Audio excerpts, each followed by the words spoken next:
కుస్తీ కళ్యాణి సోమవారం నుండి శనివారం వరకు సాయంత్రం 6:30 మన సన్ జెమినీలో.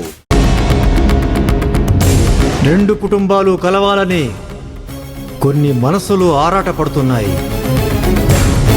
అదంతా భ్రమ.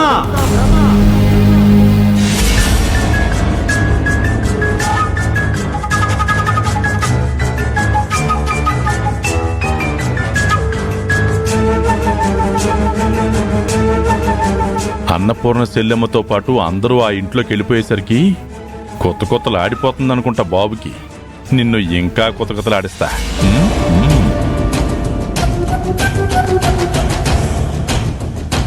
అల్లుడు, నీ బాధ నేను అర్థం చేసుకున్నాను అల్లుడు.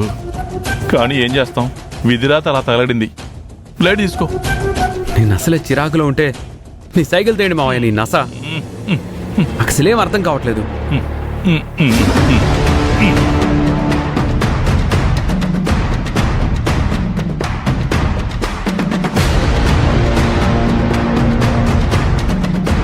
పరిస్థితులు పంచి వేసినప్పుడు పంచకి అంచు ఉన్నా కట్టుకోవాలి, అంచు లేకపోయినా కట్టుకోవాలి అల్లుడు.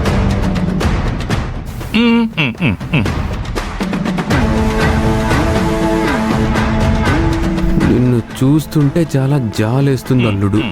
ఇదిగో నీ సింపతిలు నాకేం అవసరం లేదు.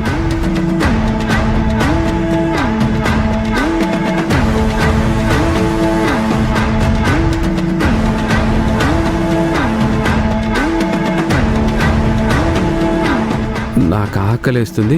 మీ అమ్మ వాళ్ళు నాకు తెలిసి పూజ కాదు అక్కడే భోజనం చేసి వస్తారనుకుంటా. ఇక్కడ మనం లాగించేద్దామా సోలోగా?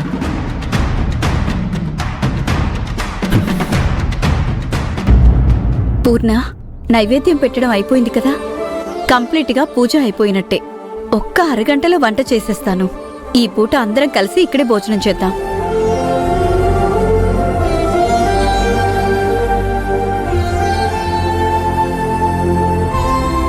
మీరు మా ఇంట్లో భోజనం చేస్తే మా అమ్మ చాలా హ్యాపీగా ఫీల్ అవుతుంది. అన్నపూర్ణ, ఏం ఆలోచిస్తున్నావు? అలాగే చేద్దామండి.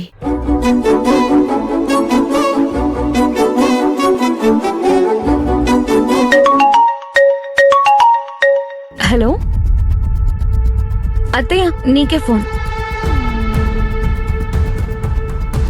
హలో, చెప్పరా విష్ణు. ఏంటి పూజ ఇంకా అవ్వలేదా? అక్కడే ఉండిపోతావా? ఇంటికి రావా? ఇప్పుడే పూజ అయింది. అందరం కలిసి భోజనం చేద్దాం అనుకుంటున్నాం. అవునా? అయితే చెయ్యి. ఇక్కడ నేను తింటే ఏంటి, తినకపోతే ఏంటి? అది కాదురా విష్ణు. నువ్వు నేను కలిసి తిందామని ఇప్పటి వరకు వెయిట్ చేస్తున్నాను. నువ్వు అక్కడ తినేస్తానంటున్నావు కదా, తిను. నేను ఇక్కడ పస్తులుంటానులే. విష్ణు,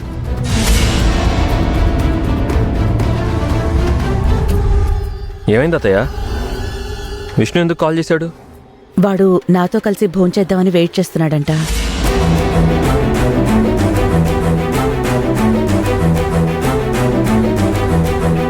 అదేంటి, మనం ఇక్కడ భోజనాలు చేద్దాం అనుకున్నాం కదా.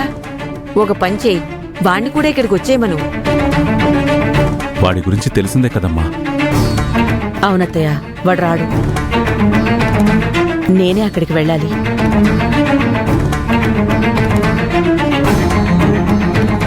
లలిత, ఒక్క నిమిషం.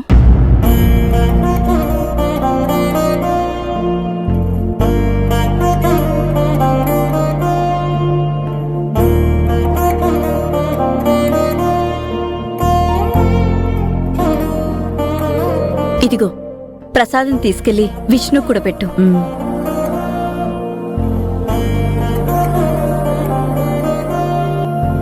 బిడ్డను పస్తులు పెట్టి ఏ తల్లి కూడా కడుపు నింపుకోలేదుగా. నీ పరిస్థితి నాకు తెలుసు. వెళ్ళు.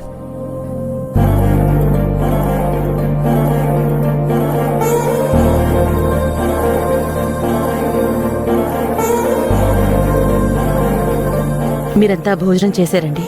సరే.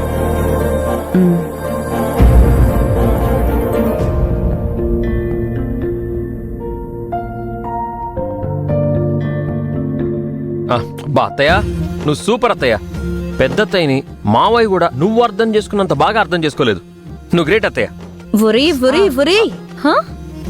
అమ్మా ఒరే మరీ నన్ను ఆ మునగ చెట్టు ఎక్కించాల్సిన అవసరం ఏం లేదు.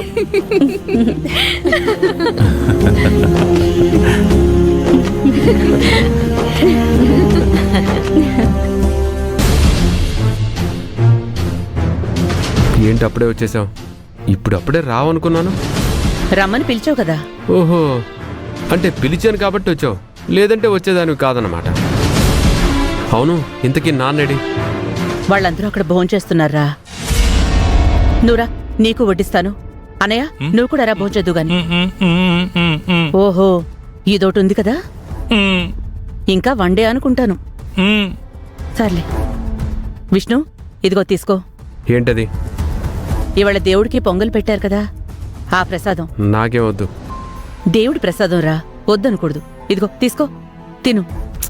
వద్దని చెప్తున్నాను కదా. అయినా ఇస్తున్నావు ఎందుకు? రేయ్,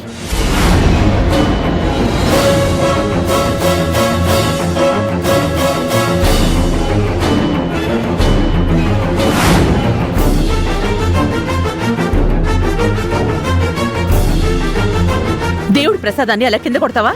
బుద్ధి లేదా? ఈ ప్రసాదం తినడం నాకు ఇష్టం లేదమ్మా. ఎందుకని? ఎందుకంటే అది ఆ ఇంట్లో చేశారు కాబట్టి.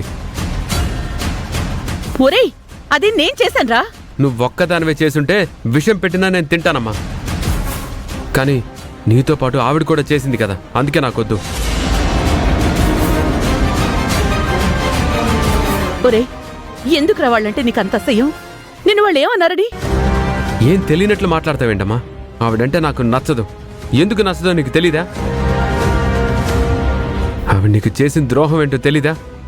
ఆవిడ గారి వల్ల నాన్న దగ్గర నేను కోల్పోయిన ఆనందం ఏంటో నీకు తెలీదమ్మా? భర్త ఇంట్లో ఉంటే ఏ భార్య అయినా ఇంట్లో ఉన్నంతసేపు భర్త తనతో పాటు ఉండాలి అని అనుకుంటుంది. నాన్న ఎప్పుడైనా అలా ఉన్నాడా?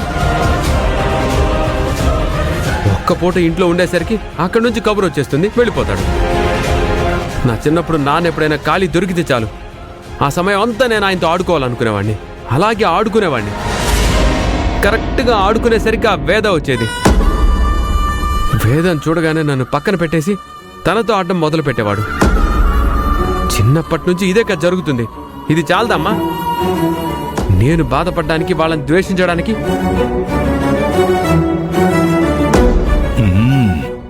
అది మీ నాన్న తప్పు కాదు, వేద తప్పు కాదురా, పరిస్థితులు. పరిస్థితులు ఏమైనా కానీ అమ్మా, కానీ నష్టపోయింది నేను.